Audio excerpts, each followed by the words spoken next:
La confiance, la compétence et la motivation à bouger sont des éléments clés pour assurer que les enfants soient actifs tout au long de leur vie. D'où vient l'importance de créer des expériences d'activité physique enrichissantes.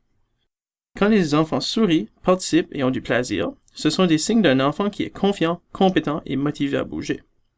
Voici les concepts clés à retenir afin de créer des expériences d'activité physique enrichissantes qui sont adaptées au développement des jeunes enfants. À la petite enfance, les activités doivent être adaptées aux capacités actuelles des enfants. Celles-ci peuvent dépendre de l'âge, du stade de développement ou des habiletés motrices des jeunes, des diversités culturelles, ou même les besoins physiques ou intellectuels particuliers de certains enfants. En même temps, des activités qui présentent un défi que les enfants jugent pouvoir surmonter permettent de stimuler la motivation. Des activités sans défi mèneront à l'ennui, tandis que les activités trop exigeantes mèneront à de l'anxiété ou à de la frustration. Trouvez le juste milieu et offrez de l'aide à ceux qui en ont besoin. Encouragez les enfants à penser et à résoudre des problèmes par eux-mêmes le plus souvent que possible. Afin de permettre aux jeunes enfants d'être actifs et de bouger le plus souvent que possible, il est important que les activités impliquent la participation de tous les enfants. Certains jeux traditionnels, tels que la chaise musicale, misent sur l'élimination. D'autres, tels que le jeu de la patate chaude, ne permettent qu'à un nombre restreint d'enfants d'être actifs à un moment donné.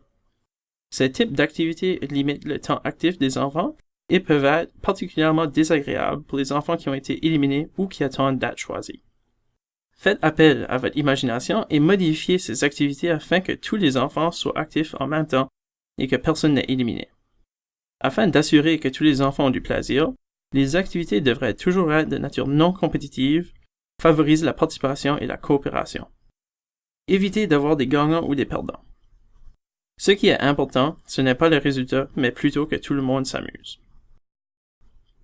Chez les jeunes enfants, vous pouvez favoriser un sentiment de soi et de les aider à reconnaître leur individualité unique.